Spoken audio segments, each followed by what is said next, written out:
O ano de 2002 foi um ano que muita coisa mudou na WWE. Não apenas eles foram obrigados a trocar de sigla, mas eles também se viram obrigados a mudar completamente a forma como eles apresentavam o seu produto. No vídeo de hoje, a gente vai conhecer o que foi a Ruthless Aggression Era, período que marcou a companhia de 2002 até 2008 e que foi responsável pelo surgimento de algumas das maiores lendas da companhia. Então, se você quiser saber tudo sobre esse período, assista esse vídeo do começo ao fim, porque eu tenho certeza que você vai querer ficar sabendo o que foi a Ruthless Aggression Era. Não deixe de fazer tudo aquilo que a gente pede para ajudar o nosso canal, em especial senta o dedo no like e se inscreve no canal para ajudar a gente a continuar a crescer, beleza? Então, vamos falar da Ruthless Aggression Era. O que foi essa era? A Ruthless Aggression Era foi uma era que surgiu na WWE a partir de 2002. Ela é o período que se inicia logo depois da Era da Atitude, que algumas pessoas dizem que termina em 2002. Eu, honestamente, coloco o fim da Attitude Era em 2001, na WrestleMania 17. E coloco o ano de 2001 até meados de 2002 como um período de transição, porque foi o período em que a WWE se envolveu na história da invasão, quando eles compraram a WCW e assim trouxeram muitos talentos para a companhia. No ano de 2001 houve uma enxurrada de lutadores novos na WWE, tanto vindos da WCW quanto vindos da finada ECW. A WWE comprou, a ECW faliu e a WWE comprou muitos dos seus contratos. Então, do nada, lutadores como Booker T, Rob Van Dam, Diamond Dallas Page e Tommy Dreamer e muitos outros vieram para a companhia. E a WWE não soube o que fazer com essa galera toda.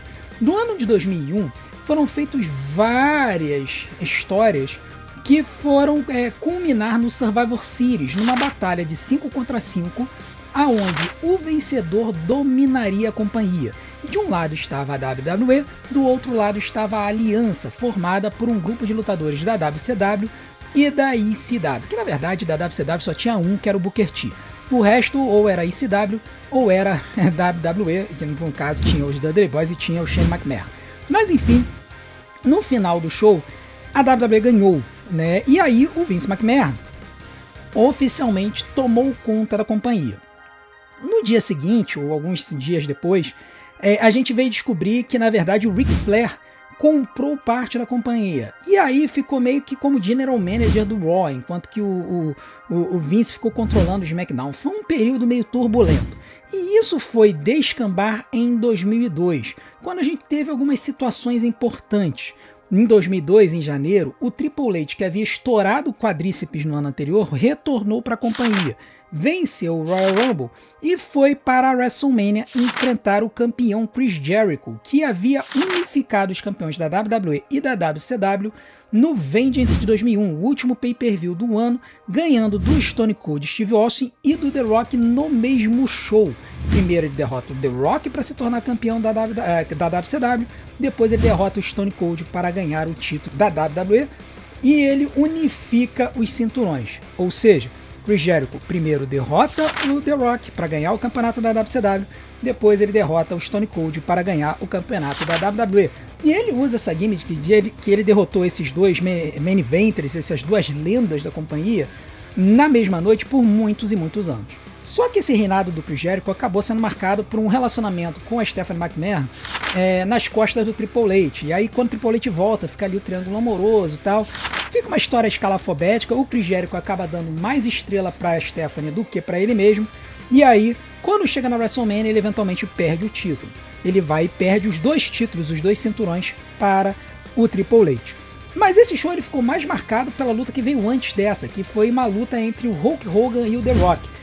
E no começo de 2002, a WWE tinha desistido da história da invasão, porém do nada, o Vince McMahon querendo destruir a WWE por dentro por conta do que o Ric Flair estava fazendo, tomando conta da companhia, resolve contratar a NWO, o Hulk Hogan, o Scott Hall, o Kevin Nash. Lutadores que se tivessem entrado na companhia em 2001 durante a invasão teria sido muito mais bem sucedida, e isso é um fato.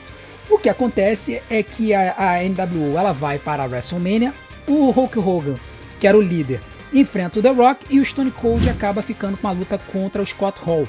Muita gente achava que seria Hulk Hogan e Stone Cold, uma luta que nunca tinha acontecido.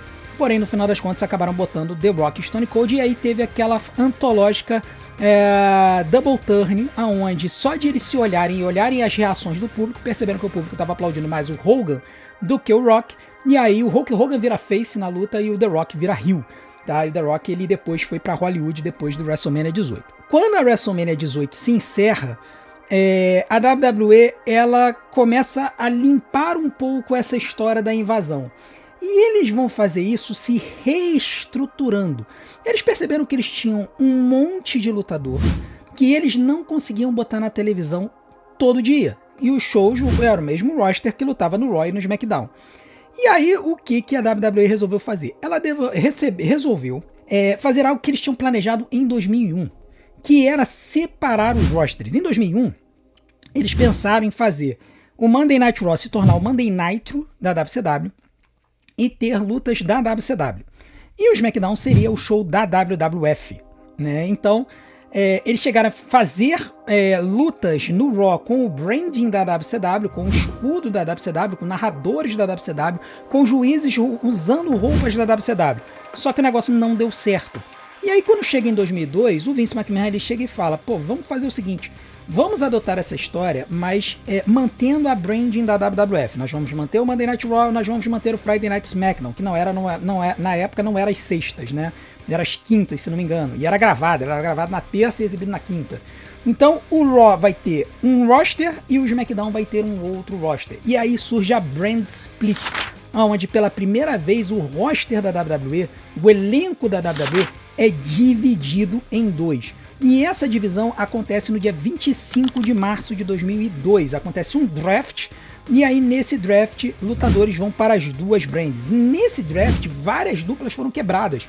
Os Dudleys foram quebrados. Foi o Devon foi pro SmackDown, o Baba Ray ficou no Raw. A gente teve Edge e Christian separados, se não me engano também. Acho que o Christian foi pro SmackDown, o Edge ficou no Raw. Então assim, aliás, na verdade o Edge foi pro SmackDown e o Christian ficou no Raw, acho que foi isso. Então assim, você teve uma separação de talentos, né, pra tudo quanto é lado. E aí a WWE meio que rearranjou as coisas de forma que o talento que ficava no Raw lutava no Raw, o talento que ficava no SmackDown lutava no SmackDown. E aí eles também fizeram pay-per-views temáticos. Apenas os 4 principais, o Royal Rumble, a WrestleMania, o SummerSlam e o Survivor Series, eram shows em que os lutadores das duas brands lutavam. Já nos outros pay-per-views eles eram específicos. Então você tinha pay-per-view que era só do Raw e você tinha pay-per-view que era só do SmackDown. Com isso, eles tentaram fazer com que os lutadores tivessem mais tempo de tela, mas teve uma consequência meio desagradável, em que as histórias começaram a durar muito mais tempo. Enquanto as histórias antigamente levavam um mês para se resolver, agora as histórias levavam 2 meses para se resolver. E isso acabou prejudicando um pouco o desenvolvimento das histórias. E a WWE levou muito tempo para se adaptar a isso, tá? Eventualmente, o que aconteceu nesse ano é que a WWE ela acabou sendo forçada a perceber que eles precisavam mudar um pouco as coisas, né? Eles não podiam ser tão agressivos como eles eram na Attitude Era, mas ao mesmo tempo eles não podiam ser tão genéricos como foi na época da invasão, em que eles adotaram uma história só e permeou o ano inteiro. Então eles perceberam que eles precisavam repensar como que a companhia iria se apresentar. E isso acabou sendo meio que algo que teve um motor involuntário. A WWF ela tinha um acordo com a World Wildlife Fund, que é a empresa, assim, é uma ONG que cuida de assuntos relacionados ao meio ambiente, preservação do meio ambiente. E essa ONG ela usava a sigla WWF há muito tempo. Quando a WWF, em 79, trocou a sigla para WWF, World Wrestling Federation, a WWF original, a World Wildlife Fund, se irritou com a WWF, a World Wrestling Federation. E isso acabou fazendo com que eles fizessem um acordo entre os dois para que a WWF não sujasse a sigla. Só que quando chega a era da atitude, isso incomoda a World Wildlife Fund, porque era muito agressiva a televisão na época. E eles entram na justiça tentando forçar a World Wrestling Federation a mudar a sigla. e eles conseguem ganhar na justiça. Então, no dia 6 de maio de 2002, a WWF é obrigada a trocar a sua sigla. Ela não podia mais usar a sigla WWF. E eles resolvem trocar para WWE, World Wrestling Entertainment. E aí, quando eles mudam a sigla, eles criam uma campanha e o nome da campanha era Get the F Out. Era um trocadilho com sai daqui com um palavrão em inglês, né? Mas ao mesmo tempo, em vez de botar o palavrão no F, né? Botar o palavrão, eles botaram o F, a letra, para dar a ideia de que eles estavam tirando a letra da sigla e agora era WWE. O próprio logo da WWF, que tinha o F estilizado do lado, eles tiram o F, não botam o F, fica só 2 Ws, e eles usam essa sigla de 2 Ws até hoje, apesar de eles terem mudado o formato. E aí, quando isso acontece, no dia 6 de maio de 2002, o Vince McMahon ele aproveita para mudar as coisas. E aí, no Monday Night Raw do dia 24 de junho de 2002, ele chama todos os talentos do roster para o meio do ringue. E aí ele fala o seguinte, olha, eu quero mais atitude de vocês, eu quero mais agressividade de vocês, eu quero ver vocês terem uma agressividade sem limites, uma agressividade sem pena, uma ruthless aggression. Eu quero ver isso de vocês. E quem demonstrar mais ruthless aggression vai ter a oportunidade de ascender nos rankings da WWE. E porque a WWE percebeu que aquele poderia ser o momento de novos talentos surgirem. O Stone Cold estava meio que saindo da companhia. O The Rock ele estava indo para Hollywood. Então novos talentos teriam que surgir para poder tomar o topo da companhia.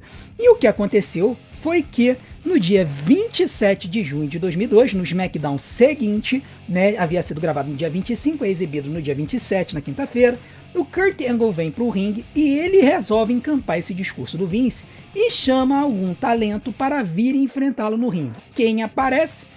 John Cena, que era conhecido como Prototype na OVW. E aí, quando o John Cena chega, o Kurt Angle pergunta o nome dele, ele fala, meu nome é John Cena, e aí o Kurt Angle pergunta, qual é o atributo que faz você pensar que você pode lutar e encarar um campeão olímpico? E aí o John Cena fala, Ruthless Aggression, e ele parte para cima do Kurt Angle. É nessa data que oficialmente a Ruthless Aggression Era começa. Ela é uma das eras que tem o início mais bem marcado na história da WWE. É que nem a Attitude Era. A Attitude Era ela começa na entrevista do Vince McMahon, em dezembro de 97, aonde ele fala que uma nova era de atitude iria começar na WWE, na WWF, onde você teria uma televisão com mais atitude. Aqui, com o John Cena falando que ele tinha a Ruthless Aggression, começa a Ruthless Aggression Era. E aí, o que a gente precisa entender sobre essa era? Tem várias características que marcam ela muito direitinho em relação a outras eras da companhia. Com relação aos estilos de luta, a gente consegue ver uma diferença marcante entre a Ruthless Aggression Era e a Attitude Era. Porque na Attitude Era, as lutas elas eram curtas, 2, 3 minutos, 5 minutos no máximo. 80% das lutas semanais não tinham final, elas terminavam em desclassificação, ou count-out, ou duplo count-out. Era uma confusão. E as histórias elas só iam mesmo se desenvolver, e as lutas iam ter finais nos pay-per-views. Os pay-per-views eles tinham muita luta, 10 lutas, 11 lutas, e essas lutas dificilmente passavam de 10 minutos, tá? As lutas nos shows semanais eram 2, 3 minutos. Nos especiais, 4, 5, 7, 8 minutos. Somente as lutas principais iam ter 15 minutos, 17 minutos no máximo. Se fosse uma luta antológica da Attitude Era, 20 minutos. Esse era o tempo das lutas. Quando chega a Ruthless Aggression Era, eles resolvem mudar e passaram a dar mais tempo para as lutas. Então as lutas nessa época, elas começam a ter aproximadamente entre 6 e 12 minutos nos shows semanais. Elas dificilmente atravessavam um bloco do show. Algumas vezes, em algumas lutas, eles chegavam e passavam desse tempo e entravam pelo intervalo. Era uma coisa que na Attitude era impensável, uma luta atravessar um intervalo. Aqui, na Ruthless Aggression Era, a gente começa a ter lutas que atravessam o intervalo. Tá? Além disso, os lutadores começaram a ter os seus estilos mais marcados. Por quê? Porque na Attitude Era as lutas eram basicamente brigas, em que o pessoal se estapeava com socos e chutes, ia pro lado de fora, usava a arma pelas costas do juiz, voltava e aí se resolvia. Você tinha estilos de brawlers muito clássicos, The Rock, Stone Cold, Triple H, Undertaker. Todo mundo usava o estilo brawler, que é o estilo que você vai pro pau na luta. Quando chega a Ruthless Aggression, eles mudam isso e eles permitem aos lutadores utilizarem os seus estilos normais de luta. Então a gente tem lutadores técnicos como Kurt Angle, Chris Benoit, Eric Guerreiro. Temos lutadores com explosões físicas como Brock Lesnar, como Batista. E isso acaba fazendo com que as lutas tenham uma variação melhor. Também nesse período entra na WWE o Rey Mysterio, que traz o estilo de luta high flyer de vez para a WWE. Até então era um outro lutador que tinha um estilo de luta mais voador, mais high flyer. O Rey Mysterio traz isso, o Eric Guerreiro um pouco, mas nem tanto. E depois eles trazem alguns lutadores mexicanos, eles vão trazer lá o Super Crazy, o Psychosis, o Juventud Guerreira chega a ter um tempinho rapidinho, mas depois vai embora.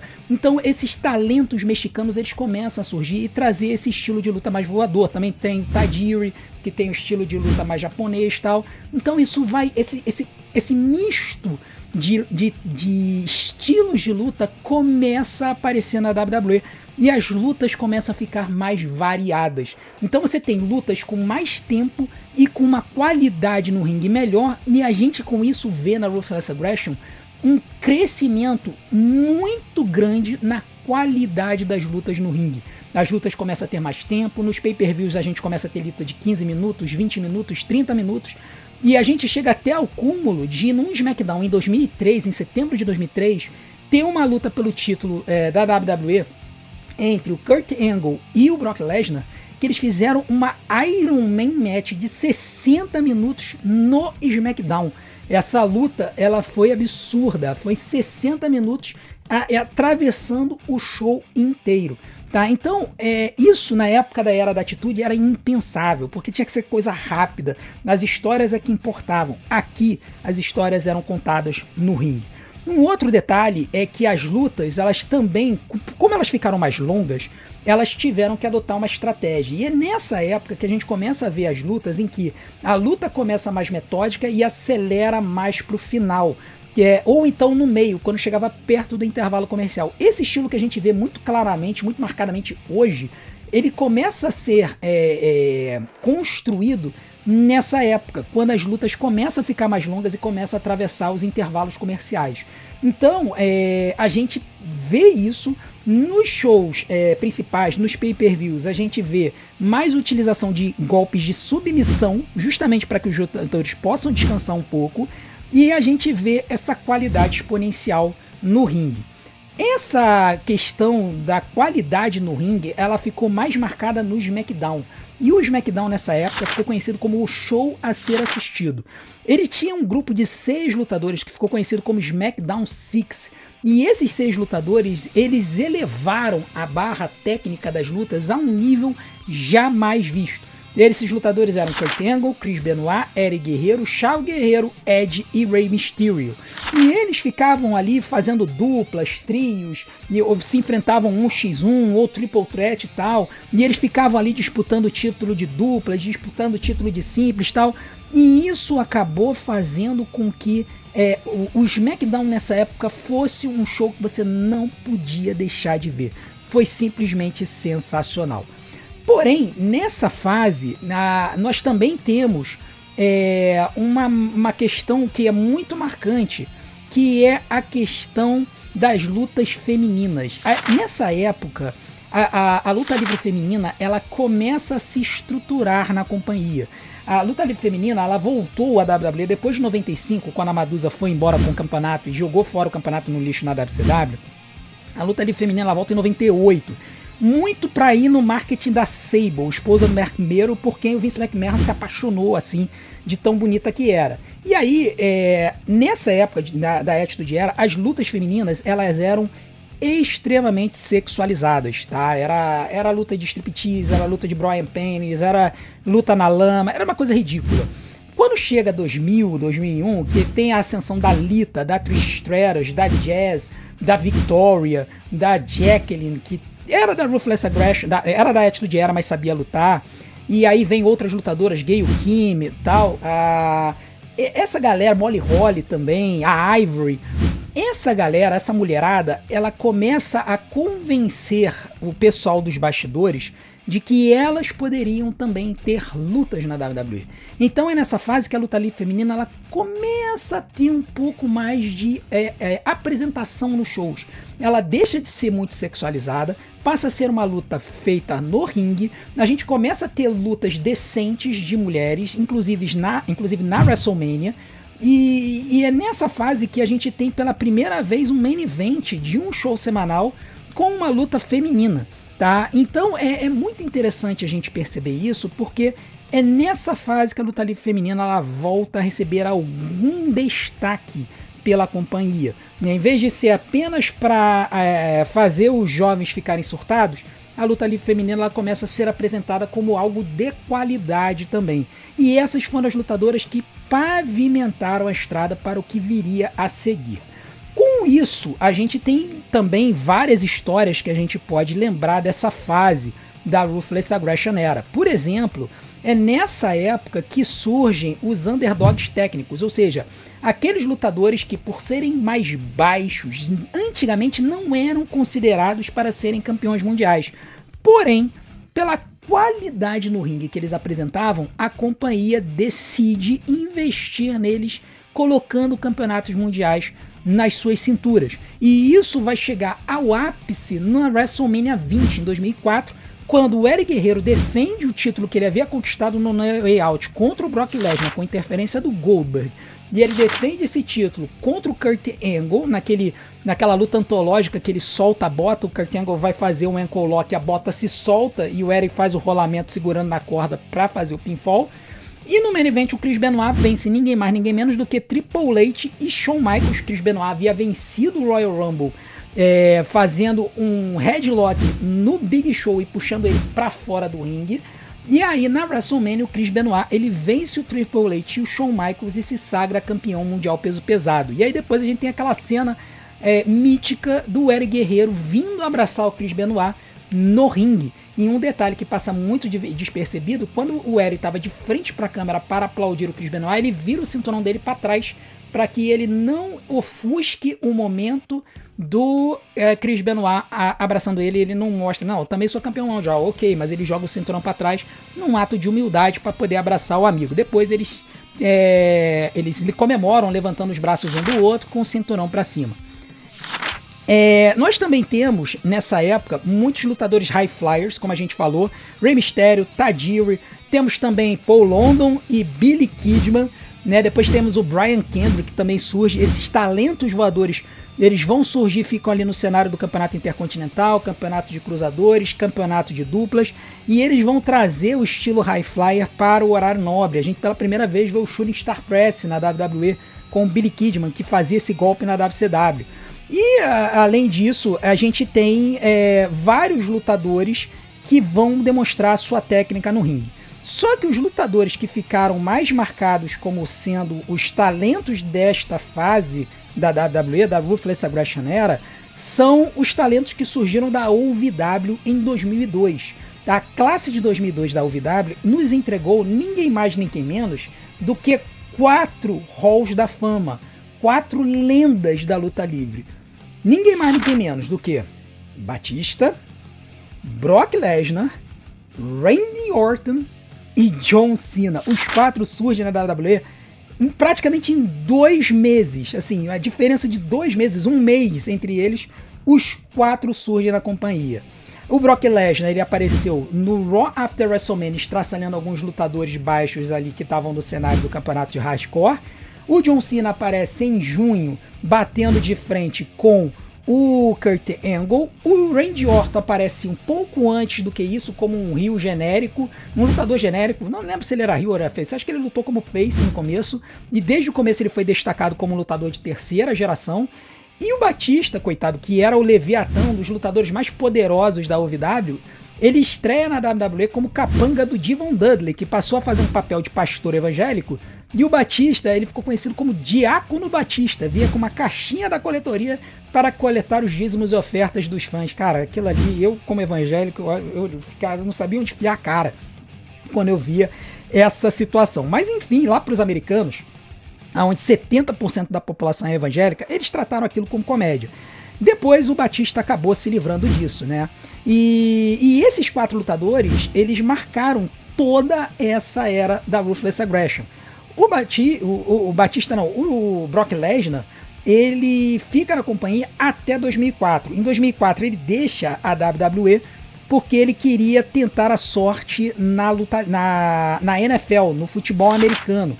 E aí ele parte para a NFL, ele abandona a companhia depois da WrestleMania 20. Ele tem aquela luta horrenda contra o Goldberg, porque o Goldberg também ia deixar a companhia quando o contrato dele venceu, e aí o público vaiou os dois na arena, e o Stone Cold depois deixou todo mundo feliz. O Stone Cold era o árbitro da luta, ele foi só árbitro da luta para chegar no final e dar 2 Stone Cold Stunners, um em cada um, e fazer com que a WWE saísse por cima, né? E já o Batista, ele começa como esse Diácono Batista, mas depois ele se associa a uma nova stable, que foi a stable marcante da Ruthless Aggression Era, que é a Evolution. A Evolution, ela surge ali por volta de 2003 e é uma stable que originalmente era para ter o Triple H, o Ric Flair, o Randy Orton e o Mark Jindrak, que era um lutador que havia vindo da WCW, que era muito grande e muito forte. O Mark Jindrak chegou a fazer vinhetas da Evolution, mas por algum motivo que até hoje não é muito claro, tem gente que diz que ele arranjou treta nos bastidores, o Mark Jindrak, ele foi retirado do grupo e no lugar dele foi colocado o Batista. E aí essa formação acabou marcando os anos de 2003 e 2004. E essa formação, ela só vai começar a ter dificuldades em 2004, quando o Randy Orton ganha o título da WWE, o Campeonato Mundial Peso Pesado, do Chris Benoit no SummerSlam. E aí o Triple H não gosta disso e resolve tirar o Randy Orton da Evolution, naquele segmento clássico em que o Triple H pede pro Batista colocar o Randy Orton nos ombros, ele faz assim para o Randy comemorando, e aí ele faz esse sinal pro Batista, e esse sinal era para que o Batista botasse o Randy abaixo. O Randy é jogado no chão, o grupo estraçalha ele, depois no pay-per-view seguinte o Triple H derrota o Randy Orton e conquista o Campeonato Mundial Peso Pesado. O grupo ele ainda vai continuar com o Batista, o Triple H e o Ric Flair, e vai ficar assim até que no Royal Rumble de 2005 o Batista ganhe a Royal Rumble, derrotando o John Cena no final, naquele final escalafobético que todo mundo conhece, aonde os dois acidentalmente caem juntos para fora do ringue. Eles voltam, os juízes ficam sem saber o que fazer. O Vince McMahon abandona o Gorilla Position, vem pro ringue para tentar ditar os rumos da coisa, e aí ele, quando vai escorregar dentro do ringue, ele acaba rompendo os 2 quadríceps, fica sentado no ringue, dá a orientação e acaba saindo. A orientação era para que a luta reiniciasse, a luta reinicia, e aí o Batista eventualmente joga o John Cena para fora. E aí na WrestleMania 21, o Batista, que havia decidido enfrentar o Triple H adotando o polegar para baixo como sua marca registrada, quando ele ataca o Triple H e joga ele na mesa no Monday Night Raw, enfrenta o Triple H no main event da WrestleMania 21 e ganha o Campeonato Mundial Peso Pesado. No mesmo show também foi o início do John Cena. O John Cena, que estreia na WWE em 2002, o personagem extremamente genérico, que não engajava com o público. Ele é deslocado pro Velocity, que era o equivalente ao main event hoje, que era o 4º show em matéria de importância da companhia. Ele vira o rei do Velocity, mas ele não ganha atração. Eles vão fazer uma turnê europeia em outubro de 2002, e nessa turnê a WWE já estava pensando em demitir o John Cena, falando que ele não ia ter futuro na companhia. Mas nessa turnê eles estavam no ônibus e o John Cena começa a mandar um freestyle rap no ônibus. E aí, quando a Stephanie ouve isso, ela chama o John Cena e pergunta se ele poderia fazer algo ali com ela. E aí ele faz um freestyle rap sobre o sanduíche que ela estava comendo, alguma coisa assim. E aí a Stephanie vê, gosta do que viu e fala assim: você deveria fazer isso na frente da televisão. Isso leva até um episódio do SmackDown de Halloween em que vários lutadores estão fantasiados no backstage e o John Cena aparece vestido como Vanilla Ice. E aí, quando ele aparece, ele começa a fazer esses rapzinhos com a Stephanie nos bastidores. O público se escangalha de rir, o Vince nos bastidores olha e fala: eu tenho ouro puro aqui. Ele troca a persona do John Cena, torna ele no Doctor of Togonomics e a partir dali o John Cena vem pro ringue sempre mandando rap e avacalhando com o público. Isso no começo faz ele ser mega vaiado, mas depois ele acaba sendo abraçado pelo público e o Doctor of Togonomics se torna o John Cena mega estrela da companhia. Na WrestleMania 20 ele derrota o Big Show pelo campeonato dos Estados Unidos. Ele já havia tido o campeonato dos Estados Unidos, perdeu para o Carlito na estreia, e aí ele ganha do Big Show, ou ele ganha do Big Show e depois perde pro Carlito, enfim. A ordem dos fatores não altera o produto. John Cena se torna campeão dos Estados Unidos, cria aquele cinturão spinner, né, que era um disco, e aí ele vai manter esse cinturão até o início de 2005, quando ele perde por Orlando Jordan, do gabinete do JBL. E o JBL, que havia derrotado o Eric Guerreiro pelo campeonato mais cedo, em 2004, se não me engano, no Judgment Day, numa Bull Rope Match, ele mantém o título até 2005 e aí o JBL em 2005 perde o título para o John Cena também na WrestleMania 21. Então a WrestleMania 21 ela é o ápice da Ruthless Aggression Era, quando dois lutadores daquele grupo lá da OVW se tornam as novas estrelas da companhia. A partir desse momento a WWE começa a apostar absurdamente no John Cena e no Batista. Mas essa época, ela também é uma época importante, por quê? Porque tem um lutador que volta às suas raízes, que é o Undertaker. O Undertaker, ele havia ficado longe da companhia entre 1999 e 2000. Em 1999 ele se lesiona, em 2000 ele volta para a companhia, e aí ele volta para interferir numa luta do The Rock com Triple H, uma luta de Iron Man Match, e aonde a interferência dele acaba fazendo com que Triple H ganhe o título do The Rock. Depois disso, ele começa a participar dos shows com a sua persona do American Badass. Ele deixa aquela persona de zumbi no passado e passa a adotar a persona do cara bravo americano. Ele vinha numa moto, de jaqueta, com uma bandana, exatamente como ele se veste na vida real. Só que essa persona, rapidamente, ela fica sem graça, o público não gosta dela. E aí, quando chega no final de 2003, se não me engano, no Survival Series, o Undertaker enfrenta o Kane. Acho que é o Kane, não. O Undertaker ele faz uma luta de Buried Alive em que ele acaba sendo enterrado pelo Kane. Eu não lembro se era uma luta contra o Vince e aí o Kane interfere. Enfim, o Kane enterra o Undertaker vivo, né? E aí o Kane acha que o Undertaker morreu, foi embora. Só que quando chega na Royal Rumble, quando o Kane tá no ringue, começa a acontecer umas coisas meio sobrenaturais, e aí o Kane começa a se perguntar se o Undertaker estava vivo ou não. Ele começa a duvidar sobre isso.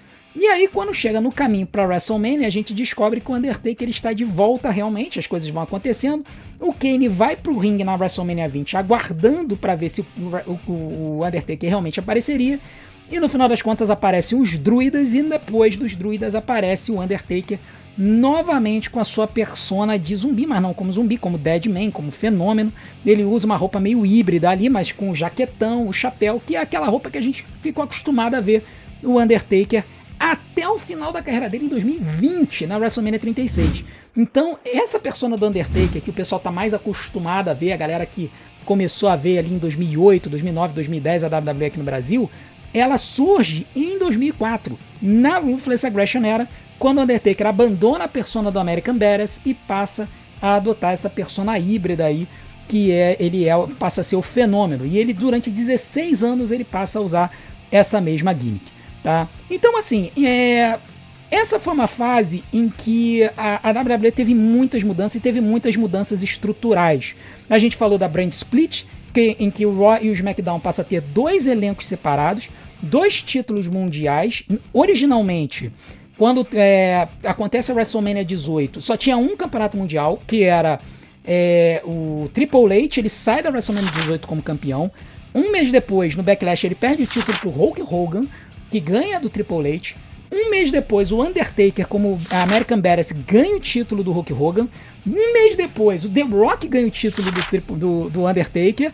E aí, o Brock Lesnar ganha o King of the Ring, enfrenta o The Rock no SummerSlam e ganha o campeonato. E aí, quando isso acontece, começa uma briga entre os dois general managers das duas brands. Um dos general managers era a Stephanie McMahon e o outro era o Paul Heyman, né, que havia sido assinado da ECW. Ele fica como comentarista durante todo o ano de 2001. Em 2001, ele fica até o Survivor Series, quando ele é demitido porque a ECW, a aliança, perde. Quando é março de 2002, ele volta como manager do Brock Lesnar. Só que depois ele acaba se tornando general manager. E aí fica aquela disputa entre os dois para saber quem queria assinar com o Brock Lesnar. E aí, no final das contas, a gente descobre que a Stephanie assina com o Brock Lesnar. Na verdade, não foi o Paul Heyman, né? Foi o Eric Bischoff, porque o Eric Bischoff volta para a companhia como general manager. E aí, o que vai acontecer é que, como o campeonato da WWE ficou exclusivo com um show, que foi o SmackDown, a WWE resolve recriar o campeonato mundial peso pesado para o Monday Night Raw. E eles simplesmente cedem esse título para o Triple H. Então a gente passa a ter o Triple H como campeão mundial peso pesado e a gente tem o Brock Lesnar como campeão da WWE. E então as duas brands passam a ter um campeonato cada uma, tá? E essa divisão ela vai acontecer durante todo o percurso da Ruthless Aggression Era. Os dois campeonatos nunca são unificados nesse período, eles vão ser unificados brevemente tempos depois, tá? Uma outra característica dessa época é que tem várias mudanças de transmissão, de emissoras que transmitem os shows. O Monday Night Raw, que era transmitido na Spike TV, sai da Spike TV e volta à USA Network, que era do guarda-chuva da NBC em 2005. E aí eles fazem um show que é chamado de Raw de Volta para Casa, no dia 10 de março de 2005. E aí eles marcam essa mudança, né, esse retorno da WWE para o guarda-chuva da NBC, e ela vai permanecer até hoje. Já o SmackDown, ele passava na UPN, que era um canal de televisão aberta. A UPN ela muda de nome para CW Network em 2006, mas em 2008 ela sai da TV aberta e vai para a TV fechada, para um canal chamado My Network TV. Tá? Então aqui o SmackDown, que passava em TV aberta, mesmo que um canal assim, tipo, era canal nível Rede TV aqui no Brasil, ele passa a ir para TV a cabo, e isso afeta um pouco os números do SmackDown. Mas o fato mais importante em matéria de transmissão nessa época é o surgimento da ECW. A ECW, ela surge por conta de um show. Assim, muitos fãs da WWE gritavam ECW nas arenas o tempo todo, desde 2001. Sempre que um talento da ECW aparecia na WWE, ou que uma luta tinha uma agressividade um pouco maior, o pessoal gritava ECW, ECW, ECW. E aí o Vince McMahon, depois de muito tempo, foi convencido a fazer um show especial para trazer de volta talentos para a ECW para frente das câmeras. E ele faz o ECW One Night Stand em 2005. Esse show faz tanto sucesso que ele resolve fazer esse show de novo em 2006. E dessa vez ele resolve dar ao vencedor da luta no main event entre o Triple H e o Rob Van Dam, que havia ganho a maleta do Money in the Bank, que foi uma outra coisa que surgiu nesta época, a chance de ganhar o campeonato. E aí, quando o Rob Van Dam ganha a luta, depois daquela interferência antológica do Edge na luta, que ele aparece com um capacete de moto, e aí quando ele acerta o John Cena, o público começa a falar "Thank you, Edge, thank you, Edge, thank you, Edge", sendo que o Edge havia sido completamente vilanizado pela ECW no ano anterior, por ser um cara corporativo da WWE. Em 2006, porque ele ajudou um cara da ECW, ele passou a ser agradecido pelo público. Então, quando o Rob Van Dam ganha o campeonato da WWE, ele é cunhado como um campeão da ECW, e ele recebe um cinturão da ECW. Por quê? Porque a companhia iria recriar a ECW como show na Sci-Fi Network, um canal especializado em ficção científica. Isso acontece em 2006, e é quando surge a terceira brand da WWE. E por que eles criaram a ECW? Porque eles queriam ter um ambiente para desenvolver novos talentos, mas que fosse deles, que não fosse terceirizado. Por que eles fizeram isso? Porque depois do sucesso dos 4 primeiros lutadores em 2002, as classes que surgiram da OVW, que passou a ser um ambiente de desenvolvimento oficial da WWE de 2002 até 2006, só entregou porcaria. Foi nessa época que a gente viu os Basham Brothers subir, os Chip and Dales, os The Dicks, Arthrobs também, Kenzo Suzuki, o La Resistance, era o Sylvain Grenier e o... não era o Rob Conway. O Rob Conway se aliou ao grupo, René Dupri.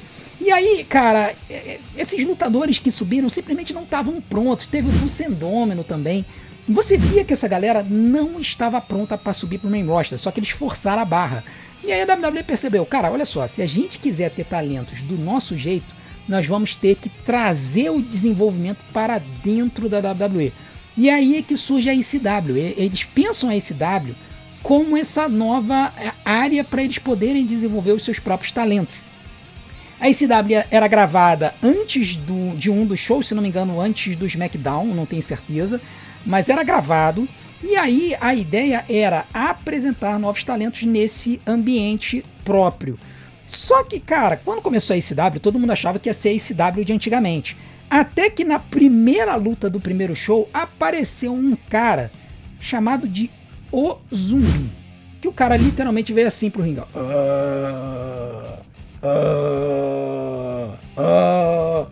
Irmão, ali morreu a ECW. Eu me lembro até hoje que eu baixei esse episódio, na época eu baixava os episódios, e quando eu olhei aquele cara entrando no ringue, que foi claramente um aceno ao Sapphire Network, eu falei assim, a ECW morreu. A ECW morreu nos primeiros 5 minutos do primeiro show do seu nascimento.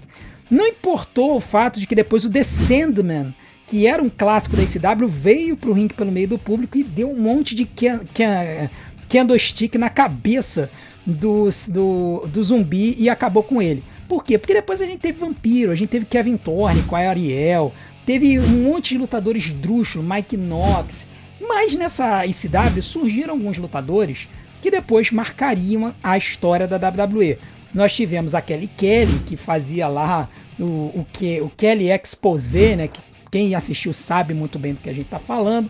Surgiu o Kofi Kingston, que originalmente se vendia como sendo um lutador da Jamaica, e o golpe dele, Trouble in Paradise, era nada menos do que Confusão no Paraíso, era uma referência à Jamaica e às suas praias, mas foi na ECW que surgiu também um lutador que marcaria a história da WWE, um tal de CM Punk. Sim, CM Punk veio do cenário independente e foi inicialmente colocado na ECW, para poder mostrar o seu talento. E somente depois, com o tempo, ele subiu até o main roster, tá? Então, nós tivemos vários talentos interessantes que começaram a ser desenvolvidos na ECW e depois foram para o main roster.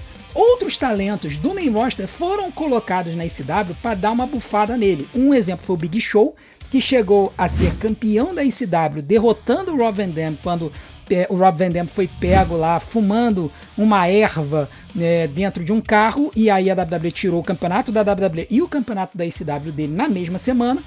E aí nós também tivemos a situação em que o Kurt Angle foi colocado na ECW.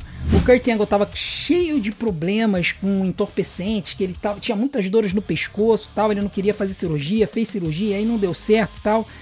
Ele estava muito mal nessa época, a WWE colocou ele na ECW para dar uma bufada na ECW, mas o Kurt Angle não gostou. E aí, cara, o relacionamento foi pro vinagre e a WWE acabou deixando o contrato dele vencer. E aí aconteceu um impensável, que foi a ida do Kurt Angle para concorrência, né? Mas que concorrência é essa? A WWE nesse período de 2002 a 2008, ela basicamente não teve uma concorrência legítima, ela não tinha uma WCW para bater de frente com ela. Porém, teve uma pequena companhiazinha que surgiu em Nashville em 2002 para trazer talentos que não foram aproveitados da WCW, talentos que foram mandados embora da WWE e alguns talentos que estavam surgindo no meio independente e colocar eles num show. e de repente tentar fazer isso se tornar uma nova competição, ou pelo menos uma nova opção para a WWE.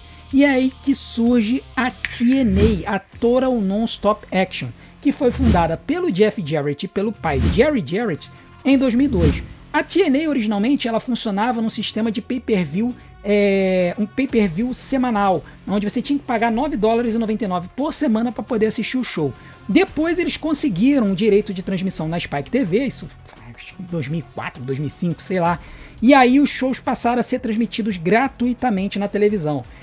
A TNA ela começa a tentar se diferenciar da WWE de diversas formas. Primeiro, utilizou lutas muito mais longas com muito mais qualidade do que a WWE na época. Enquanto a WWE no show semanal botava lutas de 6 a 12 minutos e nos especiais de 20, a TNA botava luta de 30 minutos, assim, com uma certa frequência. E além disso, ela começou a trazer alguns talentos conhecidos para a companhia. E o maior golpe que ela deu na WWE foi quando ela contratou o Kurt Angle, que estreou na companhia. Quando o Kurt Angle foi para a TNA, isso foi um golpe na WWE que não esperava que uma das suas maiores estrelas fosse para a TNA. Esse foi o melhor momento, a melhor fase da TNA, 2004, 5, 6, 7, onde você tinha ali lutadores que frequentemente faziam lutas 5 estrelas na TNA. Samoa Joe, Frank Kazarian, Christopher Daniels, o AJ Styles, que foi um baluarte da companhia nessa época, e o Kurt Angle, que chega para mandar muito na companhia. No finalzinho ali do período da Ruthless Aggression Era, o Jeff Hardy vai parar lá também. E aí o Jeff também acaba se tornando uma mega estrela. O Sting, que não havia assinado com a WWE, também vai parar na TNA. Então, assim, a TNA nessa época, ela tinha uma boa audiência, os shows dela semanais passavam de 1 milhão de pessoas assistindo, e alguns shows, as pessoas olhavam e falavam, cara, a qualidade do produto aqui é similar à WWE. Por mais que as arenas fossem menores, a qualidade do produto era boa. Então, nessa época, o público começou a ver a TNA como uma oportunidade de acompanhar algo diferente da WWE e manteve minimamente uma competição entre as duas companhias, tá? Mas ainda a WWE era muito maior, então ela não se importava tanto com a TNA, tá? Mas enfim, o fato é que nesta época a WWE ela teve um crescimento assustador. A WWE cada vez mais se tornou um fenômeno global, ela começou a mandar pay-per-views com regularidade fora dos Estados Unidos, ainda que não fossem transmitidos nos Estados Unidos. Na Inglaterra eles fizeram vários Insurrections, que eram pay-per-views que aconteciam logo depois da WrestleMania, mas que não eram exibidos nos Estados Unidos. Depois eles começaram a fazer várias turnês de novo na Europa e em outros países do mundo, e também começaram a fazer shows semanais. Então eu me lembro que nessa época, ou no finalzinho da Ruthless Aggression Era, ou no finalzinho da era seguinte, eles começaram a fazer show semanal, por exemplo, na Itália, em Londres, na Inglaterra. Então surgem algumas histórias nessa época de shows acontecendo fora dos Estados Unidos, tá? E aí acontece uma tendência da WWE, a sua marca, começar a crescer assustadoramente fora do país. Até que, no iniciozinho de 2008, o SBT, aqui no Brasil, resolveu voltar a apresentar a WWE. E aí eles apresentam o programa WWE Luta Livre na TV. Nada a ver nem um pouquinho com o título do nosso canal, né? Mas enfim, a verdade é que, ainda que por 3 meses, o SBT apresentou a luta livre pra gente. E isso fez com que o amor pela luta livre voltasse no Brasil. Ainda que fosse muito regionalizado em São Paulo, porque lá tinha os gigantes do ringue e passava na TV Gazeta durante muitos anos, a gente não tinha luta livre no redor do país, porque a TV Gazeta era São Paulo. Quando o SBT passa a transmitir a luta livre, muitos fãs de luta livre surgem no Brasil. Tanto é que hoje nas nossas lives a gente vê que muitos brasileiros que são fãs de luta livre começaram a assistir em 2008, tá? Então é muito importante a gente ver como que esse sucesso global ele vai trazer à tona a companhia. A gente também precisa lembrar, e aí a gente precisa falar um pouquinho da luta livre feminina, é que no transcorrer de 2002 a 2008, a WWE ela muda um pouco o foco. E no comecinho, 2002, 2003, eles estavam focados em ter grandes lutas femininas, ou pelo menos lutas boas femininas, não apenas lutas curtas. Só que o Vince McMahon, tarado do jeito que é, ele botava as mulheres que participavam da companhia para posar para Playboy, né? Botava as mulheres para posarem para Playboy. E, cara, as revistas vendiam que nem água, né? A rapaziada que saía comprando as revistas eram das revistas que mais vendiam para Playboy. Então, o que ele percebeu? Ele percebeu que ele, em vez de investir em boas lutadoras, ele deveria investir em mulheres bonitas que ele pudesse transformar em lutadoras decentes. E aí ele usava a luta livre como uma desculpa para sexualizar essas lutadoras e colocá-las na Playboy. E é nessa fase que surge o Divas Search. O Divas Search nada mais foi, do Procurando Divas, como ficou conhecido no Brasil, como um reality show em que ele fazia uma desculpa de algumas disputas entre as lutadoras, ou as futuras pretensas lutadoras, para na verdade pegar as mais bonitas, botar na tela e depois vender para Playboy. Essa é que é a verdade. E aí nessa época vai surgir a era das divas, aonde você tem lutadoras muito bonitas que surgem por meio desse programa Procurando Divas, mas que a qualidade no ringue é muito sofrível em relação à geração ali que surge 2001, 2002, 2003. Lita, Jazz, Trish Stratus, Mickie James. Essas lutadoras, elas eram bonitas, mas elas tinham qualidade no ringue. O que o Vince faz ali com o Divas Search é contratar modelos, eram modelos, para poderem servir como lutadoras, né? E aí a qualidade da luta sofre, o tempo da luta cai, e assim, as lutas femininas elas passam a ser lutas basicamente como pausa de banheiro. Assim, o cara tá no show, vai ter uma luta feminina? Hora de ir dar um pulinho no banheiro. E infelizmente isso fica marcado até os dias de hoje. Por exemplo, eu tô gravando esse vídeo no dia 21 de março de 2026. Ontem a gente teve um SmackDown. Nesse SmackDown, o main event foi uma luta entre as irmãs Belas e a Nia Jax e a Lash Legend pelo campeonato feminino de duplas. E a gente viu durante a luta que vários assentos na arena ficaram vazios. E o pessoal ficou se perguntando por quê. Eu voltei no show e vi que a arena estava lotada, venderam 13 mil ingressos. O que aconteceu foi que um bando de gente, achando que aquela luta iria encerrar o show, resolveu ir embora mais cedo, para poder não ter problema de trânsito. Então você ainda vê essa situação até hoje, porque muita gente não consegue ver na luta feminina algo interessante a ver. Esse ranço com a luta feminina surge nessa época, porque o pessoal vê que as lutas não tinham grande qualidade. E também é nessa época que surge também a divisão dos títulos femininos, né? Aliás, né, nessa divisão das brands, todos os títulos são divididos. Então você tem o campeonato de duplas do Raw, o campeonato de duplas do SmackDown, o campeonato mundial do Raw, o campeonato mundial do SmackDown, o campeonato secundário do Raw, que era o campeonato intercontinental, e o campeonato secundário do SmackDown, que era o campeonato dos Estados Unidos. E a gente tem alguns campeonatos morrem, né? O campeonato de cruzadores fica funcionando durante um tempo, depois ele morre. O campeonato europeu ele morre na época da invasão. E o campeonato mundial feminino ele fica em um show, se não me engano, no Raw. E no SmackDown surge o campeonato das divas, que é aquela borboleta esquisitíssima, que tem gente que detesta e tem gente que adora, tá? É um cinturão que, assim, divide opiniões. Então, esses cinturões, eles ficam um em cada show, tá? Então, o que a gente vê... No Raw, a gente ainda vê uma qualidade de lutas, porque as lutadoras legais, elas ficam no Raw. É onde fica ali a Melina, onde fica ali a Beth Phoenix, a Mickie James, essas lutadoras ficam no Raw. No SmackDown é onde ficam as divas. As lutadoras que elas vieram como modelos e depois foram construídas como lutadoras. Algumas se deram muito bem. Michelle McCool, Kelly Kelly, essas se deram bem. Mas outras, muito mais ou menos. Então a qualidade acabou sofrendo, tá? E a gente vai ficar nessa situação até 2008. E o que vai fazer com que em 2008 as coisas tenham que mudar? Bom, de 2002 a 2008, por mais que a gente tivesse uma mudança ou várias mudanças estruturais na companhia, as promos, as lutas ainda tinha uma atitudezinha ali. Eles tinham diminuído um pouco, mas ainda tinha uma atitudezinha. Os lutadores ainda falavam alguns palavrões. Algumas lutas femininas ainda eram sexualizadas, principalmente no cenário das divas, no SmackDown. Você ainda tinha muito disso. Até no Divas Search, lutadoras de roupa de baixo, você ainda tinha muito disso. Quando chega 2008, a WWE, o Vince, percebe que eles precisavam mudar um pouco as coisas. Por quê? Porque eles estavam querendo conseguir mais patrocinadores para os shows, aumentar a renda do show. Só que a maioria dos patrocinadores não gostavam da WWE. Por que isso?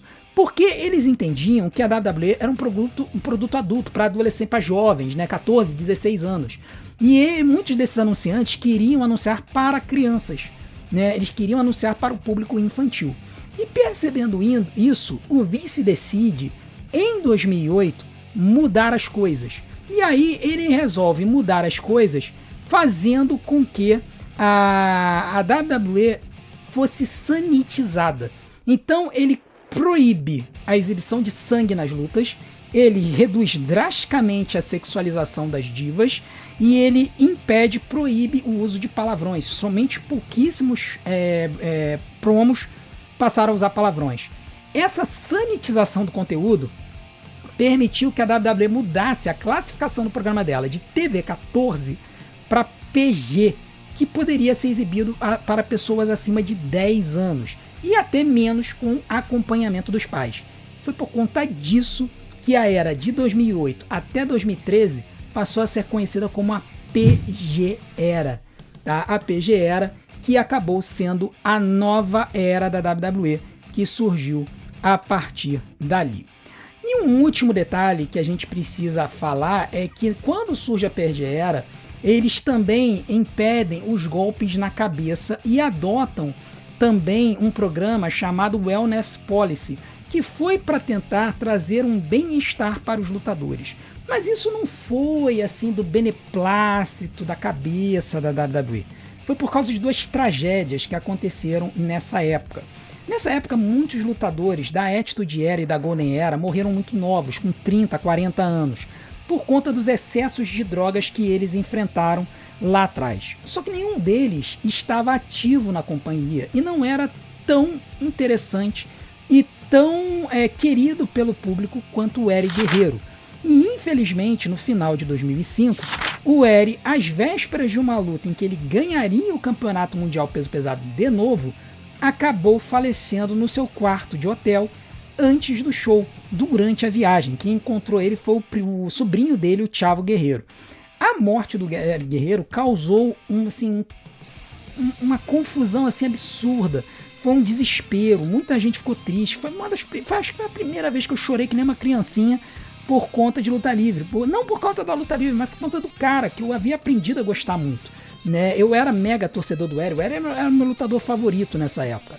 Então ver o Eddie Guerreiro falecendo por conta de que o corpo dele havia sido devastado pelo consumo de entorpecentes quando ele era mais jovem, foi muito triste.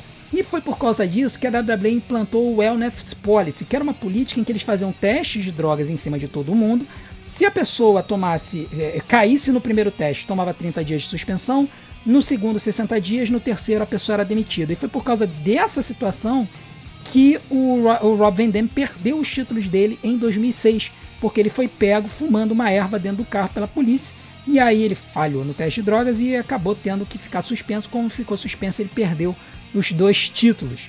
Mas a situação que mais assim foi trágica para a WWE foi o que aconteceu com o Inominável, né, que a gente fala aqui, porque a gente não gosta muito de citar o nome do Chris Benoit, porque assim, por melhor que ele tenha sido, e ele também foi um dos meus lutadores favoritos na época, o que ele fez foi algo que transcende todo o trabalho que ele fez no ringue, quando ele, um belo dia, resolveu tirar deste mundo tanto a sua esposa quanto o seu filho. E aí depois ele acabou deletando a sua própria vida, utilizando um equipamento de ginástica. Quando isso aconteceu, a WWE percebeu que ela tinha um problema sério nas mãos. E quando o Chris Nowinski, que era um ex-lutador da WWE, que se aposentou por causa de problemas de concussão, acabou tirando um doutorado e se tornou o maior especialista em encefalopatia crônica traumática, ou CTE, que é uma doença que surge por muitas pancadas na cabeça e que afeta muitos jogadores da NFL. Analisou o cérebro do Chris Benoit, ele percebeu que o cérebro do Chris Benoit era o pior cérebro de CTE que ele tinha visto na vida, tá? E aí, isso fez com que a WWE também banisse golpes de cadeira na cabeça. e assim a violência na WWE também fosse sanitizada. Então quando surge a PG Era, toda aquela violência que a gente viu na WWE, na Attitude Era e na Ruthless Aggression Era, eles tiram por medo de que os lutadores enfrentassem o que o Eric Guerreiro e o Chris Benoit enfrentaram. Então, quando a gente vê a WWE com uma violência muito contida, e aí a gente vê a AEW e fala, não, porque a AEW é muito melhor, a violência é muito melhor, tal, a gente precisa entender esse histórico, a gente precisa voltar e entender que tudo isso aconteceu por causa de um motivo. A WWE quis evitar um novo caso Chris Benoit, ela quis evitar novas tragédias, e ela percebeu que ela podia fazer luta livre de qualidade sem apelar para a violência gratuita, sem botar a saúde dos seus lutadores em risco. Quer você concorde, quer não concorde, a verdade é que desde aquela época, desde o falecimento do Chris Benoit e do crime que ele cometeu, nós nunca mais tivemos casos de lutadores com encefalopatia grave do jeito que ele teve. Tivemos lutadores com problemas de concussão, tivemos, Dolph Ziggler foi um, e por conta disso, o push que ele recebeu acabou sendo descartado. E tivemos outros lutadores que também tiveram problemas de cabeça. Mas nunca mais tivemos situações como a situação do Chris Benoit. E aí, cara, se você entende que esse tipo de risco é válido, ok. Mas se você entende que o que importa é a saúde dos lutadores, então a gente tem que concordar com a WWE. A verdade é que a AEW ela tem muito mais liberdade que a WWE com isso. Cada lutador lá decide assumir o seu próprio risco, enquanto que a WWE ela tenta controlar um pouco mais a situação para poder pensar nos seus talentos. Verdade é que em 2008 tudo muda, a WWE sanitiza o seu conteúdo todo, ela consegue reduzir o seu nível de audiência para PG e assim ela consegue entrar numa nova era de patrocínios, onde todos os shows ela consegue patrocínios de peso para o seu conteúdo e assim a sua saúde financeira melhora.